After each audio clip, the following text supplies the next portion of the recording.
All wings report in. HouseDog, standing by. Mother Goose, standing by.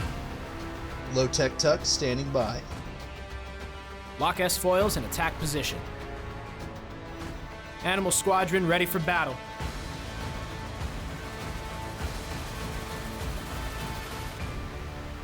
Well, hello there, and welcome back to the Animal Squadron podcast. I am your host, HouseDog, and with me, as always, my two best buddies in the whole galaxy. The hairiest host, the one and only, Mother Goose. Hello, everybody. And I forget what I used to call you, but... The Minoc? Well, not just the Minoc, but, no, it's Lowtech Tuck, everybody, and then I'll tell my story. What's happening? There we go. No, so I've recently went on a great pilgrimage from the East Coast all the way back down to Texas. I drove 23 hours straight, and it was 1,500 miles. It was quite possibly the worst thing I've ever done. Mm-hmm. Yeah. Mm-hmm. Yeah, that's very intense. Yeah. It was. And during my 23 hours of solitude, I knew the only way I would be able to live is I had to keep my mind going. So the way that I spent my 23-hour adventure is I listened to our podcast for 23 hours. Hell yeah. Goodness What episodes sakes. did you listen to? I am completely caught up with everything that happened while I was gone. Nice. It's only like 30 episodes. No big deal. Dude, that is commitment to the cause right there. I love it. Yeah, so you guys kept me company. And so I was going through, I don't remember, it was an old episode that we did. It was one of the first ones that Tuck was on. Oh, I called you the one and only. The one I think, and or only. something like Hell that. Yeah. And I noticed ever since then, like all the stuff that y'all did while I was gone, that's the way that Tucker introduced himself for the rest of the podcast. And it just Hell stuck. yeah. Because I always wondered where that came from. And then like I found an older episode that we were on all together. And that was like how I introduced Tuck for the very first time. And he just took it and ran with it. The one, Hell yeah. the only. I love it. Yeah, I didn't even, that must have been subconscious. I didn't even mean to do that. So during my my adventure yesterday, and like I said, I had to keep my mind going while I was on this pilgrimage. And so I was listening to y'all's, y'all covered like Ahsoka completely while I was gone. Mm-hmm. And Yep. I had a couple Despite notes you. that I wanted to share with you guys. I had some thoughts. Yeah, Do for it. sure. So, Tuck, as you always like to say, put on your tinfoil hat. Do it. I like it. I like where this is going. So my first theory is about the world between... Actually, like most of these are about the world between worlds. Actually, it's all about the world between worlds besides one thing. All right. Okay. And Force Ghosts. Okay. I think that Force Ghosts all reside within the world between worlds. Interesting. So what's your evidence for that? What makes you think that? Yeah, tell us all your evidence or it didn't happen. I did not prepare my PowerPoint for this. Just taking a toothpick and just poking a hole in it. Any chance I Yeah, get? no, so I guess one thing is, with the Ahsoka series, Anakin coming back and finishing out her training, right? Mm-hmm. And we see him as Episode 3 Anakin. We see him as Clone Wars Anakin during, like, these Force visions and stuff. And we know that with the world between worlds, you can, like, jump to different time periods. Mm-hmm. Yeah. And I don't know, we haven't really gotten a clear answer on whether you can, like, alter events that take place, or if it works more like it's a window into that specific point in time and you can visit that point in time. I think Dave Filoni's talked about it a little bit. I don't think you can just, like, freely time travel with it. I think the way he described it, and this is really paraphrasing, is, like, the time travel, like, Ezra saving Ahsoka was always meant to be. That was the will of the Force, but you couldn't use it. You couldn't use it to do something you weren't supposed to do. Right. You can't impact events that the Force is already predetermined. Yeah. It's not something to, like, mess with fate. And so I think the way that it ties into, like, Force ghosts and stuff is, I think that's how, like, Force ghosts appear, like, to their Padawans and stuff. is that they use the world between worlds to go to a point in time. Okay. And yeah, I think that's how it works.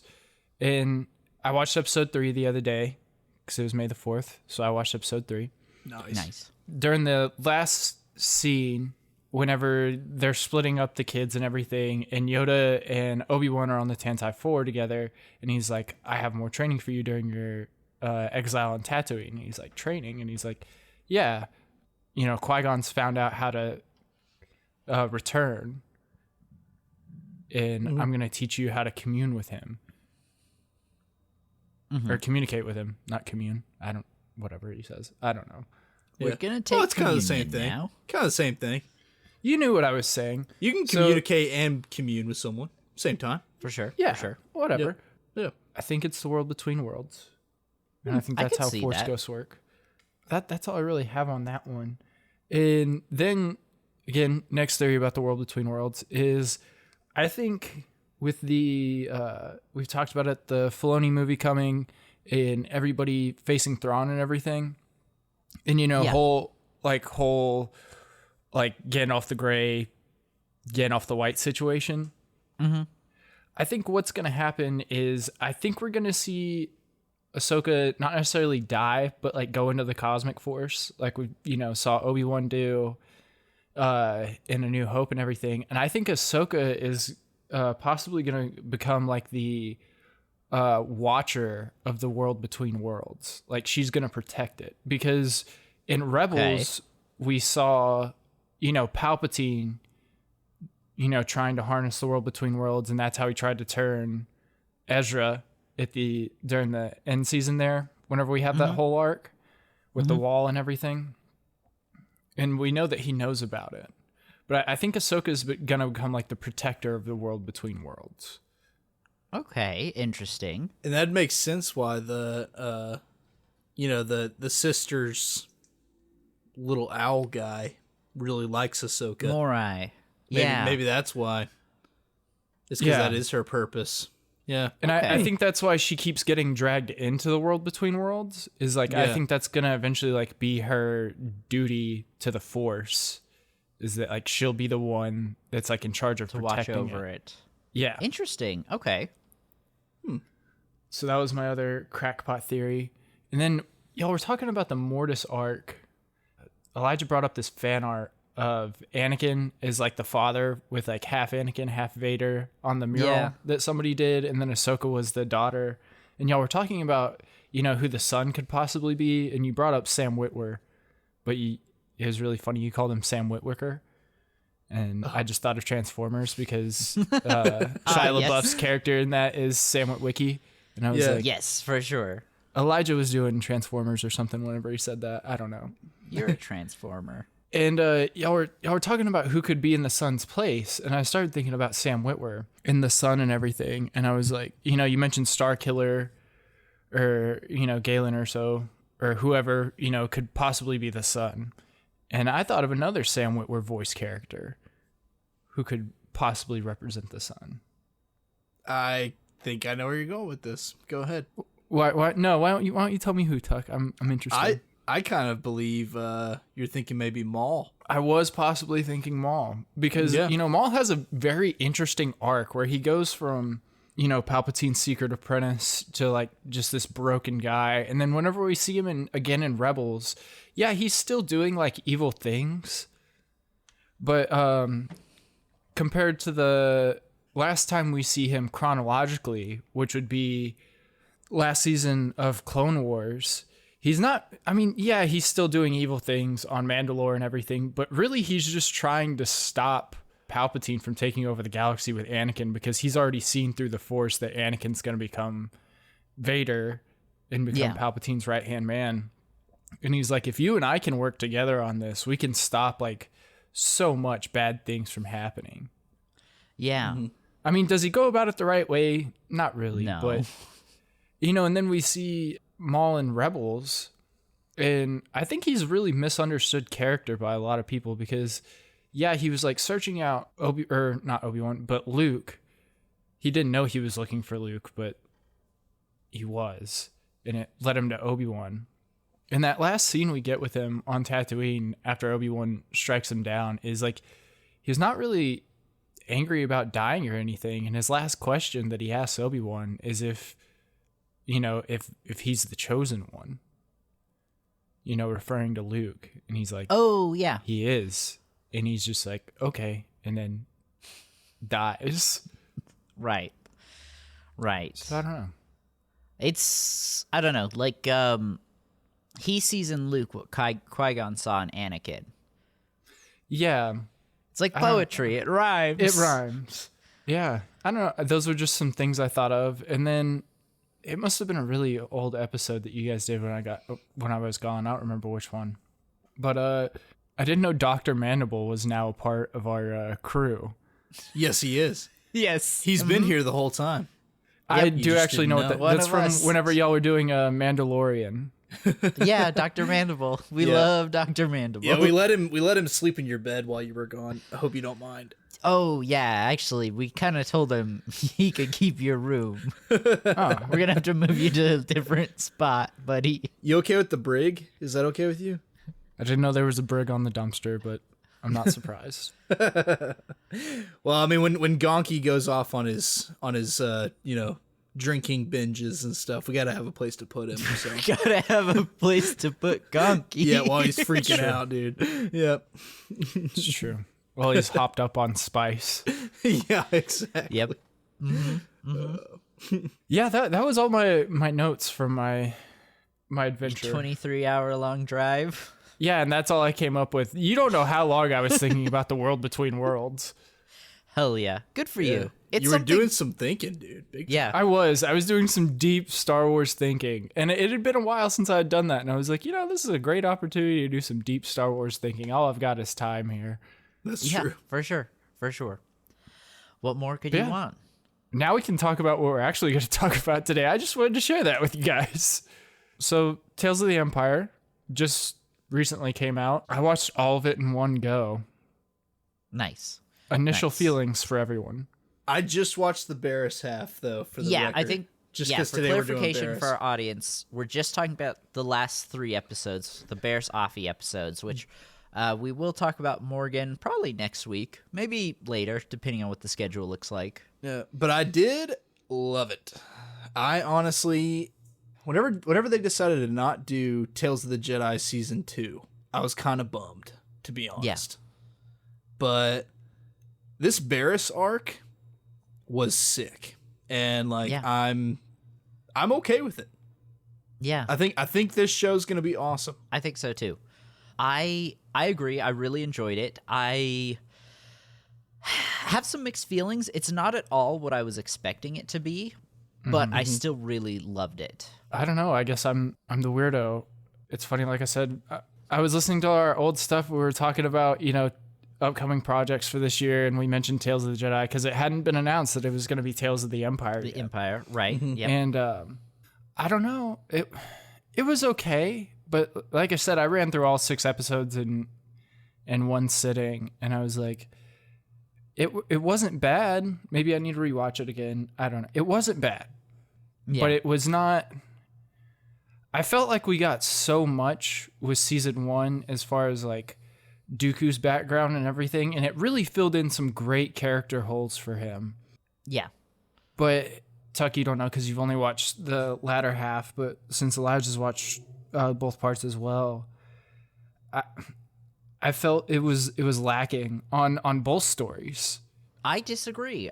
While I agree that Dooku's story in itself was better than I think either of the stories for Tales of the Empire, I personally think because the Ahsoka episodes were so weak that I think I prefer Tales of the Empire over Tales of the Jedi because both sections are so consistent. Like, they might not hit that same high as the Dooku episodes, but they don't hit the same low as the Ahsoka episodes. Yeah, I mean, I haven't watched the Morgan arc for the record, but the Barriss arc, one thing I really liked about it is I think after Tales of the Jedi came out and they got the reviews in and all that stuff, it kind of seemed to me like they realized that the Dooku type thing worked Like taking a character that, yes, is important to the story, but doesn't really have that much depth to them, and giving them depth really worked, and that fans really liked it. And like with the Barriss arc, I think that's what they were trying to do again.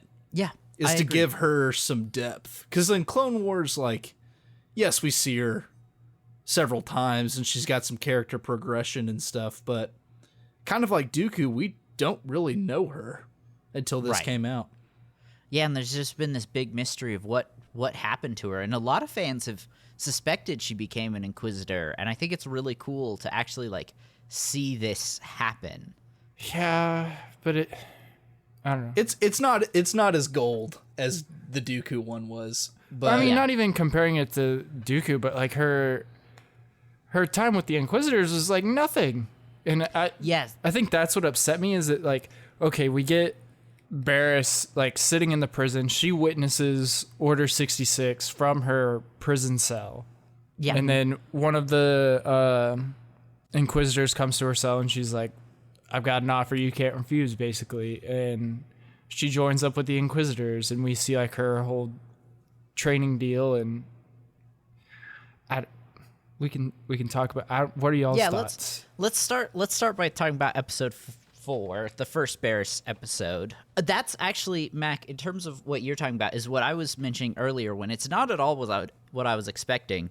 I really thought we'd get more of her as an Inquisitor than what we got, but I'm still really pleasantly surprised with what we did get in the long run. Tuck, what did you think of episode 4? So in the long run, I mean, with the time of her being an Inquisitor, I mean, you know, this whole Tales of series that we're getting, I mean, the whole point is for it to be just a window into many years of time. Yeah. And I think that's kind of how the Inquisitor thing goes. I mean, I think she was there for some time, but they only have a set amount of time to tell an arc of what happened to her.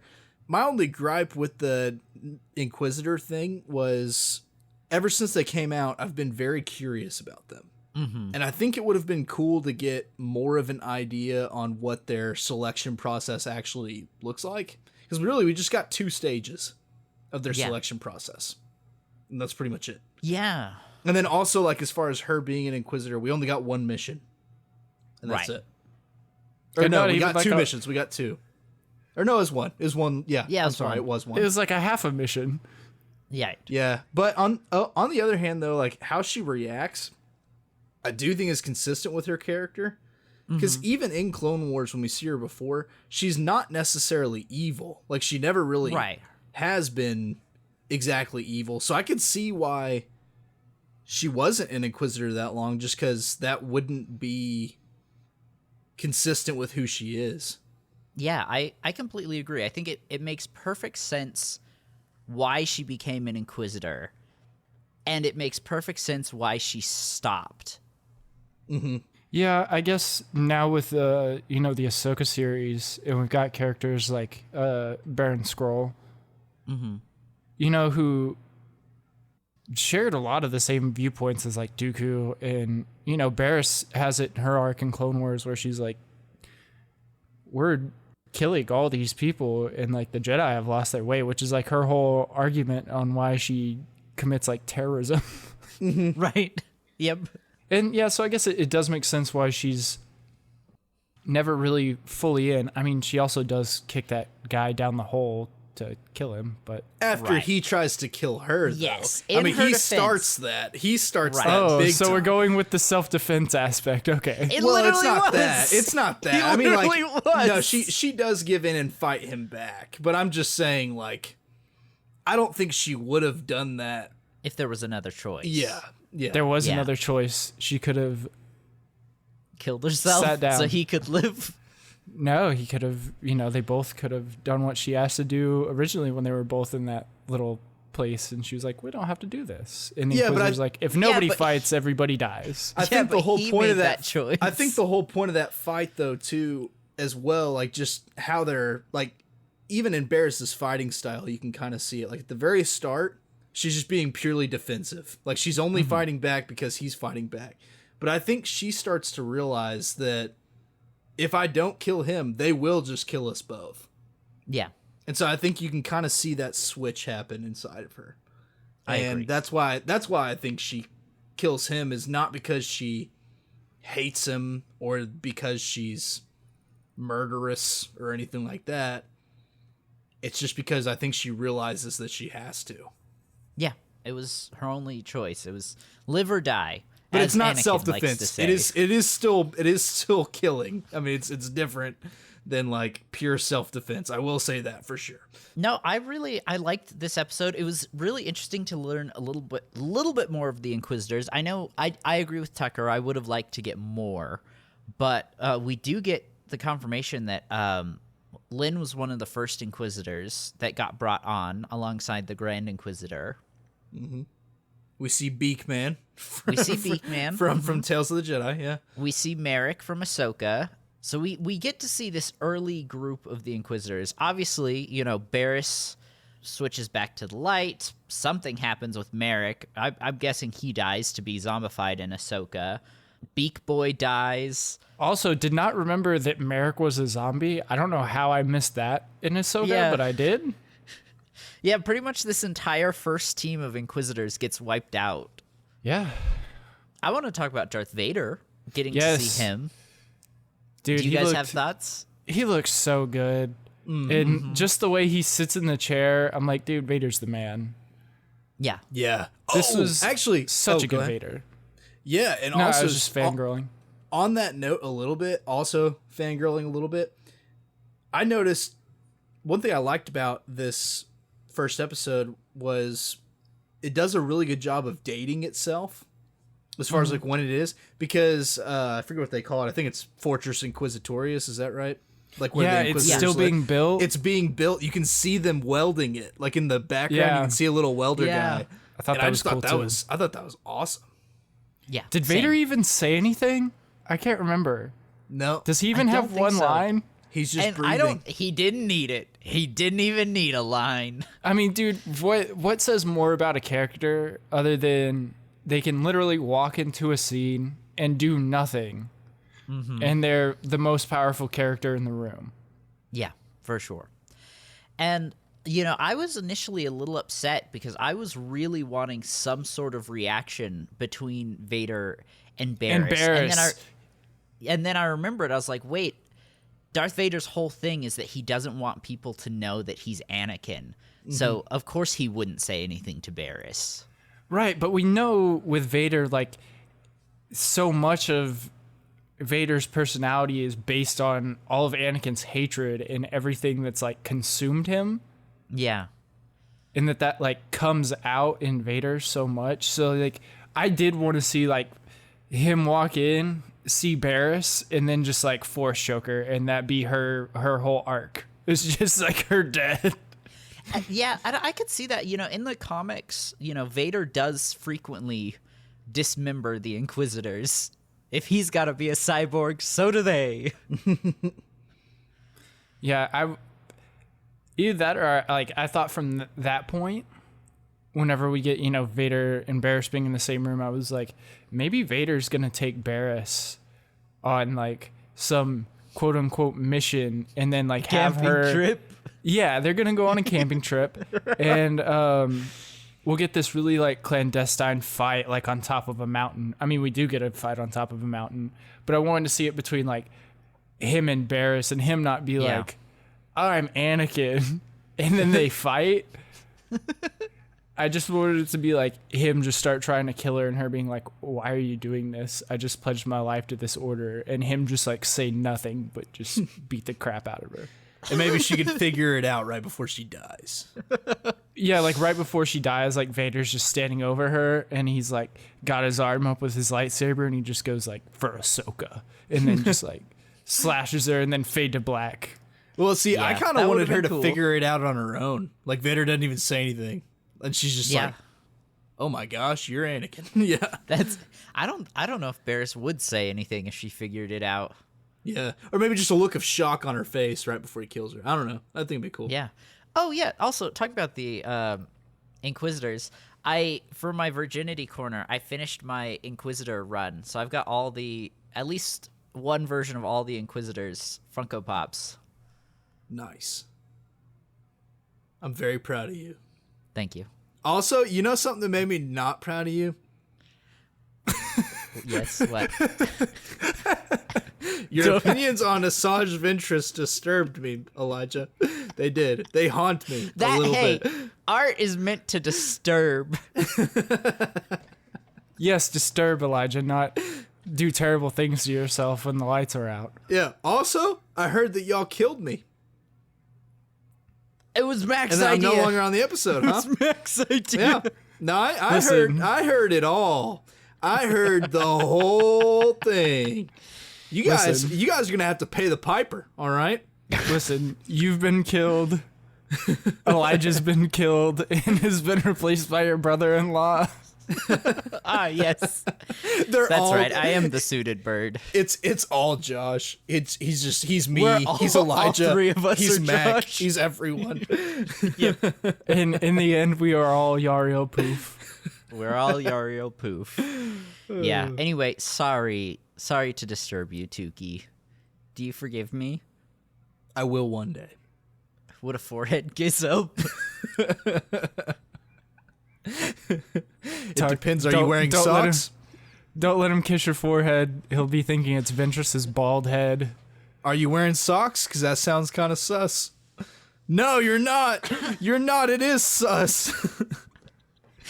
That's why we can't do it as a video podcast. I can't put out my doggers for free.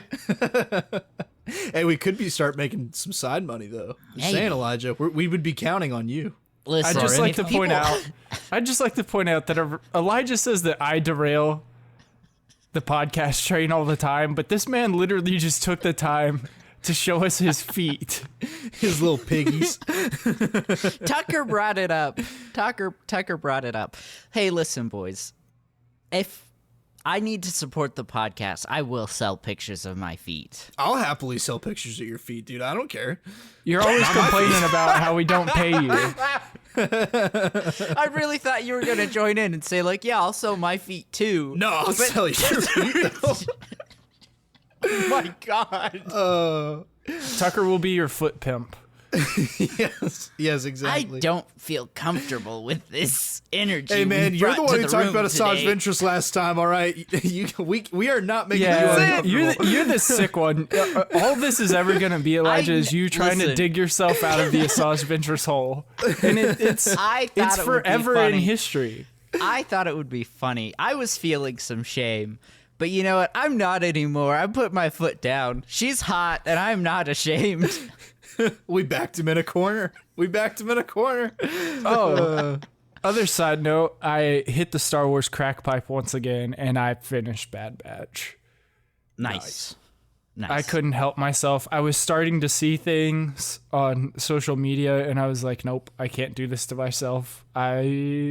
And then I just sat down and watched the rest of it. So I'm sorry, Tuck. I tried to stay strong for you.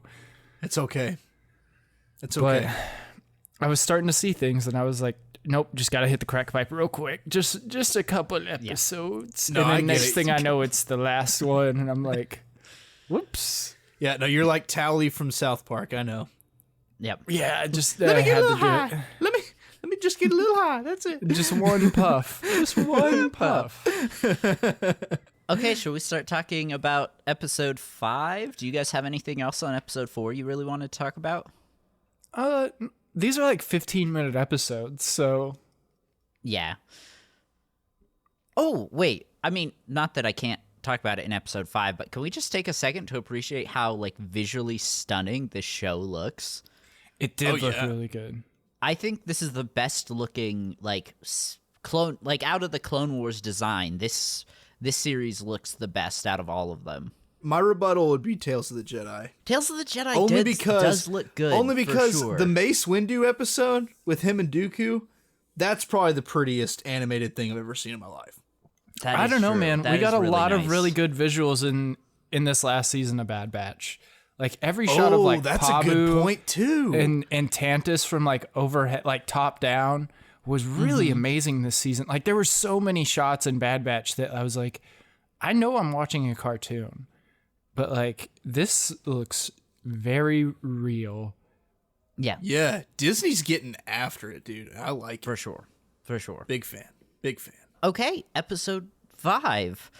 We get to see Barriss on a mission. I mean, we don't know when this is. This could be the first one. It could be her 50th one. We don't really know. I'm leaning more towards it's probably one of the first ones. It seems Definitely pretty early. her first. It seems pretty early for sure. Yeah. Definitely her first. So they're It could be the hunting second. They're hunting a Jedi, and Could they be come the to this third. village. Could. It Could be the fourth. 18th. It I could. don't know. Maybe the 115th. Lion King Maybe? 1.5. We'll never Have know. we considered maybe 4? Have we considered 5? Okay, so what I really want to talk about was this, mostly the start of this episode, where like they're trying to convince the villagers to out the Jedi, and like you can tell as the Barriss is talking to these people that like she genuinely believes that the Jedi are evil. Mm-hmm. And she also genuinely believes that the Empire will help them. Yeah, Like, for instance, when she's bought talking into to the that little boy, propaganda. like when she's talking to that little boy, she's being honest. She's Yeah. like, I can help you. I can save you. Like, she's telling him that, and she means it. Yeah. I think it was really interesting that Lynn and her got paired up for her first mission, potentially. Yeah, I mean, I understand why, like, story-wise, it was her and Lynn. Mm-hmm. But I thought it would have been cool to, like, see her and one of the other Inquisitors, or maybe, like, the Grand Inquisitor take her on her first mission and just, like, start hacking people up, and she's just like, oh God, this is well, I mean, Lynn does that too, but yeah, but she has history with Lynn. She doesn't have any history with the Grand Inquisitor because she doesn't know that he was, you know, a temple guardian, and Right. like the only other person she had history with was the 2 other selectees, which we didn't talk about, but I'm pretty sure those were probably either Padawans or like newly knighted Jedi. They Yeah. seem very fresh. They seem to be like within the same like age range as her, but they're Yeah. definitely younger. I mean, like I'd say like I don't know. I'm guessing they're probably like. I mean, of course, time is relative between the species, but like just throwing like human times out there, they seem like they're probably like 3, 4, 5 years younger than her. Okay, yeah. I'm not sure because when we see Barriss the last time, when we first meet Ahsoka, she's like 14, right? Mm-hmm. Yeah. And this is in season 5. Yeah, and then so by the time Mandalore happens, Ahsoka's like 17, 18, right? 17, yeah.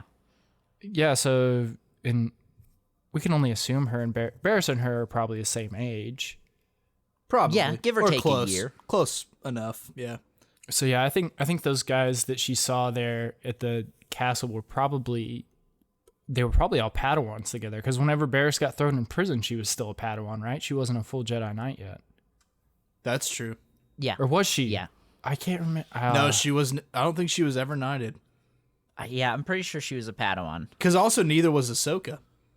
Oh, quick Yeah. other side note that I thought said something during El's Ahsoka review that I thought was very interesting. That Ahsoka's trial was what she went through with Anakin in the World Between Worlds. Oh, yeah. That was her Jedi trial. I kind of think so. Very Personally. good point. I liked it. It Like was it's good like because she's officially a master after that. we know. I know, Elijah. I know I'm derailing the train, but it'll be really It's quick. okay. We know that the Jedi trials weren't necessarily like a great physical feat. It was more of like I mean, before the war happened and everything, the trials were more of like a mental test, like kind of like what we see Yoda go through in the last season of Clone Wars before we got Filoni's last season, where Yoda goes through the whole thing with the wills and all that. And like I said, before the war, it was more, that's how like the trials worked. Like it was more of a discovery Spiritual of journey. oneself. Yeah. And like discovering if you really do have what it takes to be a Jedi, and like you kind of face yourself. And Yeah. it's like whenever Kanan and Ezra find the temple on Lothal, and they go through with Ahsoka, and they all face like individual trials. Mm-hmm. Like Ezra winds up sitting with Yoda in there. Yeah. Mm-hmm. Well, it's also similar too to like in Clone Wars whenever they go to Ilum, all the Padawans in Ahsoka, and they're not Padawans yet, they're younglings, and they're building their lightsabers, and then afterward they all become Padawans officially. Yeah. That's that's their trial, is go through the ice cave and build your lightsaber. Or die. And Obi-Wan's like the first one that doesn't have to go through the trials because he killed Maul in episode 1. But they even tell him that. They say that in the movie. And they then didn't have to do the trial.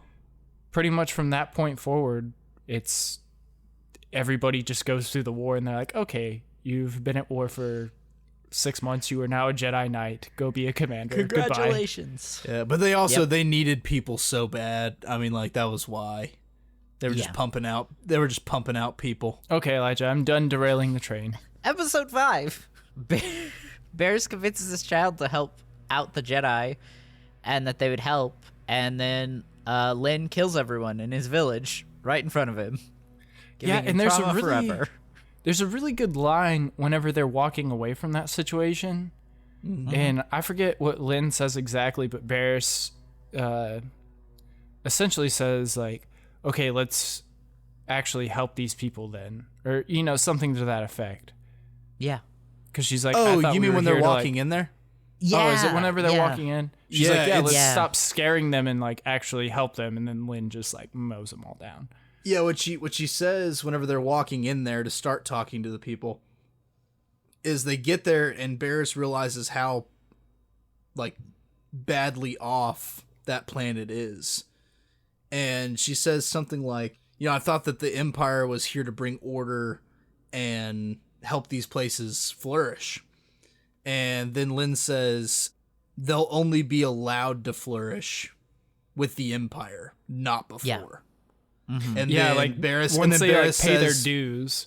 Yeah, and then Barriss says, "Well, let's finish this mission so that they can prosper." Is what she says, and then they walk in. Heart of gold. Yep.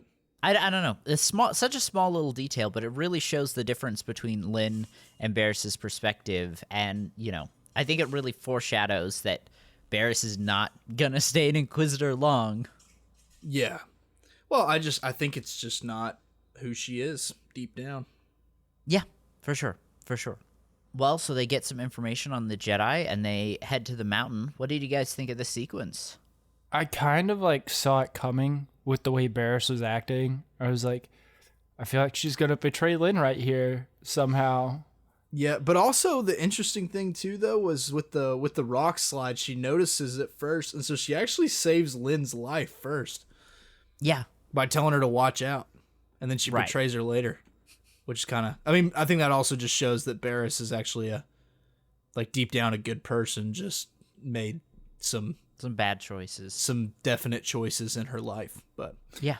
Yeah, well, Barriss also, like, from the time she gets there, doesn't understand why Lin is being so, like, closed off and everything. Mm-hmm. But she's like, she keeps calling her Lin, and she's like, that's not my name. Stop calling me that. Right. Which she's, what's her number? Who knows? I don't think they ever, the Great Inquisitor never calls her a number whenever they walk in after Barriss is officially an Inquisitor. He just says, welcome, brother and sisters. Right.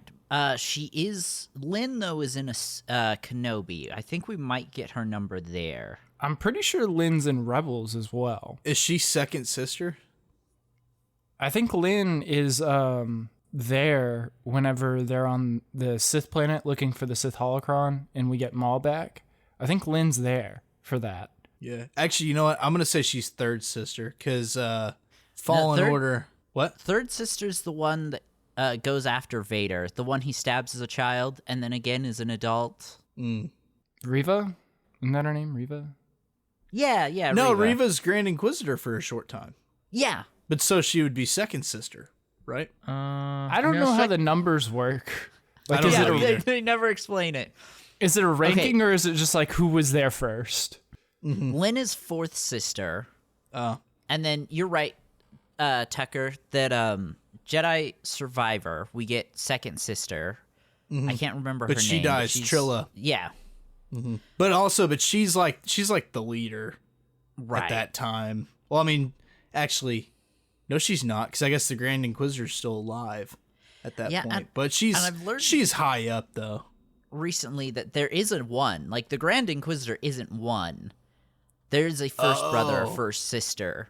Oh, and they're separate from the Grand. Yeah. Okay. Huh. That's interesting. So, yeah, I don't know. And, like, so many of them die regularly. Like, do their numbers repeat? Like, could there be multiple fourth sisters over time? Like, after Lynn, turns back to the light, does somebody else take that fourth number? And what was Barriss's number? That is the one thing that actually pisses me off about this mini-series. They didn't give us a number. It's such a small thing, Dave. Why? I mean, because, the Inquisitors are still shrouded in a lot of mystery, but also there's a lot of comics and stuff that, we just don't really get into. And I think a lot of it is explained there. Yeah. Because there's a whole comic about the Inquisitors and stuff. And two of the initial Inquisitors, run away and Vader hunts them down. Yeah, they fall in love. Yeah, and run away together. But, I mean, they make it, one day or something, and they get hunted down. He makes them impale each other on their, the other one's lightsaber. Isn't it Lynn in the arc where they're taking the babies again? Like, the same arc from Clone Wars whenever they're taking the Force? That one is Seventh Sister. Okay, then I think it's her that's also later in Rebels whenever they're getting the Sith holocron with Maul. Right. Yeah. I think it's her. Yeah. Seventh Sister is a returning villain until she gets killed. Yeah, I guess maybe this is the first and only time we see Lynn then. Well, Lynn is in Kenobi, for sure. Lynn was in Kenobi? Yeah, I don't know if she does much, but she's definitely in there. Oh no, guess I gotta watch Kenobi again. Oh man, that sucks. Ah. No. Okay, sorry to get us. They get up on top of the it. mountain. Inquisitor tangent. Yes, they're on top of a mountain. They're fighting with this Jedi. I don't think we know who this Jedi is. He's not named in the episode. But again, here we see the big difference between Lynn and Barriss, because Lynn is obviously trying to kill the Jedi, and Barriss is saying hey, come join us, come be a part of a better cause, something better than the Jedi. Yeah, better cause. Yeah, for sure, with our red lightsabers and the dark side. Also, this other chick that I'm with just mowed down half the town 30 minutes ago, but we're doing good, okay? All for the greater good, of course. All for the greater good. We don't know who this Jedi is, and it reminded me a lot of Kenobi. Whenever, we first see the Inquisitors on Tatooine, and they're looking for a Jedi that isn't Obi-Wan. Mm-hmm. Mm-hmm. Or the Inquisitors in Fallen Order was what it reminded me of, too. Whenever they first find Cal. Oh, yeah, and they kill his friend. Mm-hmm. Mm-hmm. And they're willing to kill everyone. Yeah. They don't care at all. I mean, since Tuck brought up Fallen Order, I don't know if you guys have noticed this yet, but Survivor is now on Game Pass. Yes. I did notice. Yeah. It might be time. It's worth it. It's worth it. It's so good. Yeah. Back to Empire. Yeah, so they fight. Jedi gets stabbed. Lynn and Barriss have their final confrontation, and Barriss just pushes Lynn off the mountain. Yeah. Yep. But that line was so cold. Well, it looks like you have one more Jedi to deal with. Push. Yeah. Yeah, well, that was her big moment, or so she thought. Or so she thought. Does the Jedi they find survive? I don't know, because she's definitely alive at the end of the episode, and Barriss is hey. It's a dude, by the way. Yeah, it's a guy. I thought it was a woman. I apologize. No, you're good. So he's alive at the end of the episode, and Barriss says, hey, we're going to get you help, but we don't really know what happens. You know, Did he kind get of what I stabbed? thought though. Well, he got Yeah. slashed in the back. He doesn't actually get stabbed all the way gotcha. through. Okay. And that's why also she's like, he's still alive. Like that's, part of why she even checks is because, it didn't look like a mortal wound. But I actually kind of think that it's a possibility that, or, I mean, I guess it gets proven wrong in the next episode, but whenever I was first watching the next episode and those people are going out to find Barriss, that guy does look kind of similar to the Jedi. I thought maybe it was the same guy. We might as well roll into. Did you guys have anything left on episode 5? That was kind of like just how it ends. No, I think that's everything I had. Yeah, if you guys, I'll look it up if you guys want to move into episode 6. Yeah, that's fine with me. Tuck? Mm-hmm. Yeah, I'm good with it. We now, with episode 6, we flash forward a bit of time, but it's. Yeah. I couldn't really. It was really weird to me trying to figure out how much time we had gone through. I think it's Barriss, like 20 years. Yeah, Barriss has those lines in her face, but it can't be 20 years because the Empire didn't. I mean, I guess yeah, I guess the Empire did last that long. Mm-hmm. Yeah, I think it's like toward the end of the Empire. Once you bring in the Inquisitors into the timeline, it's really messy trying to make it make sense canonically. Mm-hmm. Yeah, Anything with the original trilogy is kind of hard to do because, so much of this stuff just didn't, none of this stuff existed back then. And it happens a bit with the prequels too, but it's easier to explain away in a lot of ways. Mm-hmm. And then once you get into the original trilogy, it's kind of harder with the timeline because we don't really know how long the Inquisitors lasted. Like, did the Inquisitors last up until the end of the war? Like, well, because of Rebels, yes, we do know that because, it takes place season 4 takes place right before Rogue One. but Rogue One is the beginning of the war. Oh, did you say the end of the war? I apologize.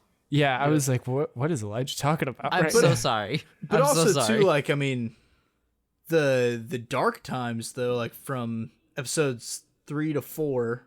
I mean, that's a good stretch of time right there. I mean, that's like 20 years. Yeah, exactly. Yeah. That's what I mean by 20 years. Is like I think it takes place like in that dark time era there because and also another thing we don't know is we don't know how old Barriss is. For instance, whenever her and Ahsoka meet in Clone Wars, I mean, maybe she's part of a species that doesn't age for a long time. Like, I mean, she could be hundreds of years old. I doubt it. Now, like, kind of what I think is also maybe her species too ages a little faster. I don't know. You look at Luminara and Dooley, her master, and Luminara and Dooley looked fine. She's got some age to her. Height of the Clone Wars. She's got some age to her. She's got some wrinkles around her eyes and stuff. Like she's not old, but she's like older. I don't know, Elijah. How hot do you think Master Luminara and Dooley is? Very. Next question. Well, she has hair. It's not his type. Does she have hair? We never see her without her like headdress thing, so we don't know. I am not exclusively attracted to bald women, but I am attracted to bald women. Deal with it. Yeah, but anyway, yeah. I mean, I don't know why she looks older, and also too, maybe it is just to communicate that time has passed.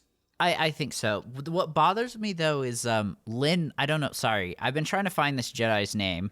I just got to the credits. It literally is just listed the Jedi. They didn't give him a name.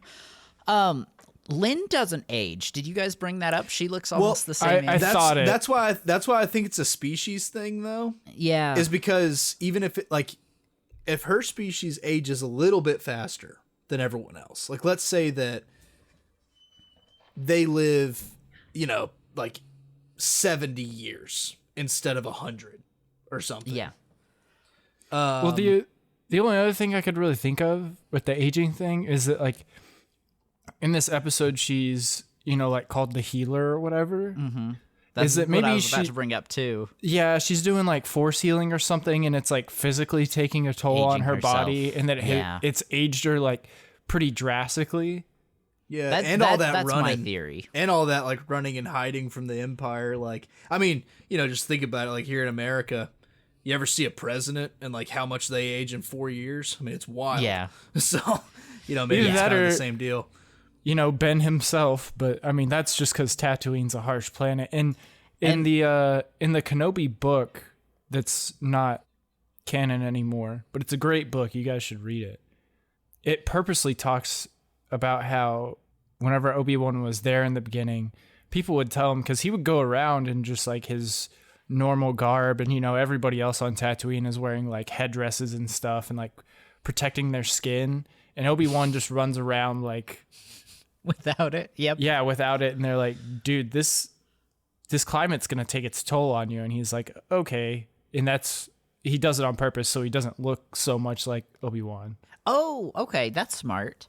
But yes, I completely agree. I think it's because she was doing the force healing. On the Inquisitor thing, I'm so sorry, I'm trying to catch up with the conversation. I'm pretty sure that most of the Inquisitors were dead by episode 4, and I'm pretty sure Palpatine and Vader were probably like, hey, let's not continue this program because they just keep getting killed or betraying us. Yeah. Like, I mean, Quite possible. in a span of like a year, we have the Grand Inquisitor, the 5th brother, 7th sister, and 8th brother all die. Lynn and Barriss both betrayed them. Merrick's dead. Beak Boy's dead. Reva betrays them. They do not have a good track record. I don't know. Well, Merrick doesn't die until after the Empire's fallen. Are we sure? Yeah, because it's his zombie the doesn't Ahsoka die. series. His His zombie, zombie doesn't die. body dies. Yes. But who knows when actual Merrick dies? Because, I mean, we never see him in the Clone War, or not the Clone Wars, Rebels. He's not in Kenobi. This is true. Who knows? I think I need to rewatch Ahsoka because, like, I don't remember this guy very well. It's okay. He didn't do a lot. Or the All right, zombie thing. I was like, I listened to you guys say that, and I'm like, what the hell are they talking about? What do you mean he was a zombie? Yep, he was a zombie. Okay, so I'm rewatching the episode because that was that was one of your theories, right? That we maybe see the Jedi at the very beginning of episode 6. Yeah, Tuck's saying that I I- think the people traveling yes. to go see her was the Jedi. I thought that, but it gets proven wrong later in the episode. And I Oh. say the reason it gets proven wrong is because, obviously he wouldn't forget who she was Barriss if was, she saved yeah. his life. Right. So I said that, and then I was like, oh wait, no, that kind of gets proven wrong later. But I like he does Mole look Man. like him. He does look like him. Mole Man is. I Really do like cool. Mole Man. Hedgehog Boy, whatever he is. He's I'll cool. find out if he gets named in the credits. I totally thought he was going to get gunned down, like, right there in the beginning, and I was kind of for it. I don't know why, but I like when random creatures in Star Wars just get obliterated. Oh my god, that's so violent. Like the makes me so Noti sad. in Ahsoka, I was hoping they would just get like orbital bombarded. I don't like the words that are coming out of your mouth. That like that final scene whenever they're storming the temple or whatever where Thrawn is. Like I wanted the Noti to be there to like try to help in their little trailer park speeders, and then the orbital bombardment just starts happening and they're gone. The last thing you hear is just like, and then they just blow up. Do you guys think this might be Ilum? Where she lives? No, the planet they're on. Yeah, like where Barriss Yeah, that's what knows. Tuck's talking about. You said where she lives. Sorry, I misheard you. My bad. Oh, you're good. I don't know. Good. The planet probably gets named. It's probably Barton 4 from Bad Batch. You're Barton 4. You're Barton 4. I don't know why that's always Elijah's comeback. And I know that it's like the worst comeback ever, but it upsets works. me. It upsets me works. so much. Like it makes me mad whenever he does that. And I'm just like, you're stupid. He just dismisses it. I like it. Okay, so I'm in the credits. Mole Man does not get named. It's just he's played by Steve Bloom, and his title is Attendant Number 1. Oh yeah, and in the credits it even says Lynn in parentheses, fourth sister. Oh. Now I gotta go back to the credits in episode 4 and see if they give Barriss a number. It's probably just Barriss. I really liked this little cave, the like force cave that they go into. I love I love the concept of it is that you have to like let go of your pain and suffering to make it out alive. Well, I think it's a light side cave. I think this is a light side planet. I My agree. parents' cat is like freaking out. I right love now. your parents' cat. He's such a cute little guy. He's just meowing so loud in the back. He's probably hungry. That's probably what he's doing. I don't know. Well, He's I just mean, upset. if my cats meow on the podcast, yours can too. It'll be okay.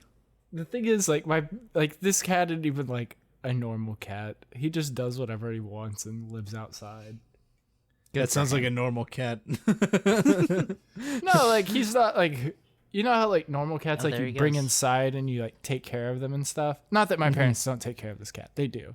He's like like a barn cat. Like he just does his life. He's just There he straight goes. thugging. I like Yeah, it. Hell he's yeah. just a little thug.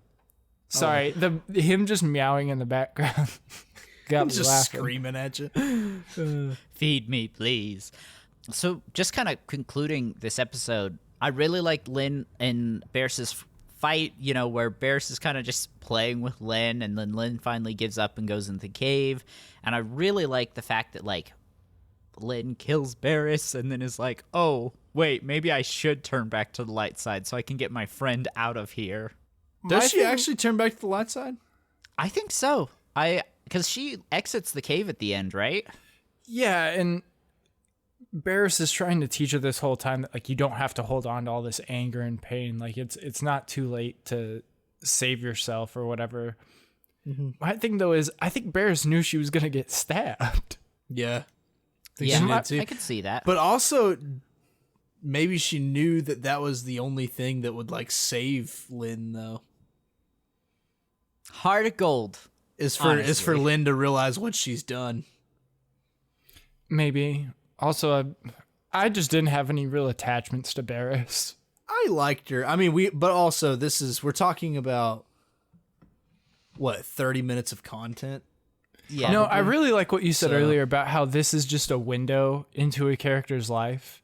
Yeah, And I think if I would have looked at it more that way, I wouldn't have been like so standoffish towards it, because not that I liked one story more than the other, but I think I liked Morgan's a little bit better.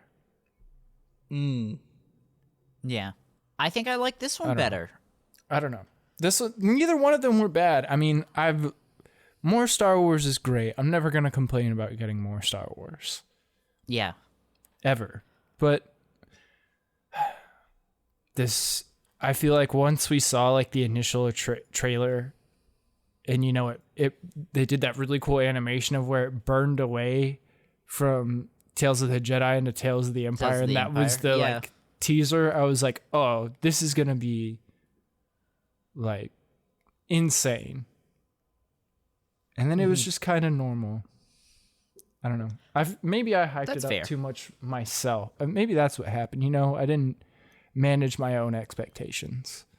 Yeah. I'm trying to think if there's any. I feel like there's one more point I wanted to make about this episode. She says when they're sending the family away about sending them to someone she knows, and she refers to it as a she. Do we think it might be Ahsoka? Possibly. That was my last theory. That's what I thought It's too. the only person Whenever that she I said think- that, Is still alive that Barriss would know. either that or no, I guess that wouldn't work. I was gonna say the that like smuggling thing that we saw in Kenobi. I was like, maybe it's that Imperial chick that's the doing that. paths? But the Oh, it could time be, wouldn't. yeah. Would the time work for that? Yes, because they don't shut the paths down in Kenobi. Like, I think it's still going by the end. And that's Luke is like what, 9 in that show or something? Yeah. Or Yeah, 8 so maybe? it could be the paths. I thought maybe that. I don't know. This has to take place after Kenobi for sure, but it could be shortly after. I just need a full timeline so bad. I sent it to you. I sent you the timeline. You've got it. No, I meant like for for the shows, like I need an episode by episode breakdown of like when everything occurs, because it's so hard to, you know, review these things and not know exactly when things are happening. And I know they can't put like a timestamp on every situation in Star Wars, but boy, it'd be nice if someone could. For sure. Okay, boys. Any last thoughts on Empire? No, I don't think so. No, I enjoyed it. Had a good time. I did want to ask you a question, Elijah. Sure. How was witnessing Phantom Menace in the theater? Oh, yeah, I'll keep it real short. I really enjoyed it. It was fantastic getting to see it in theaters.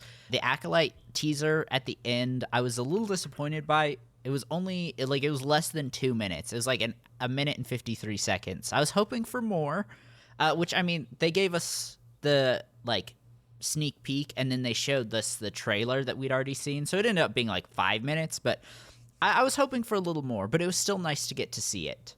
And if you guys have the chance to go see any of these old, like our listeners too, if you have the chance to go see any old Star Wars in theaters, definitely do it. These movies were made for the big screen. That's all for today. Thank you guys so much for listening. We really do appreciate it. If you want to be a part of this conversation, you can email us at animalsquadron@gmail.com. Again, there's animalsquadron@gmail.com. If you're listening on Spotify, the question of the week will just be what you thought of the Barriss episodes. And if you could leave us a review, that would be great. For the Animal Squadron, this has been Mother Goose. HouseDog, R.I.P. Clone Wars. It's all over. The war's over, boys. And Lowtech Toe. Goodbye, everybody. Adios. Goodbye.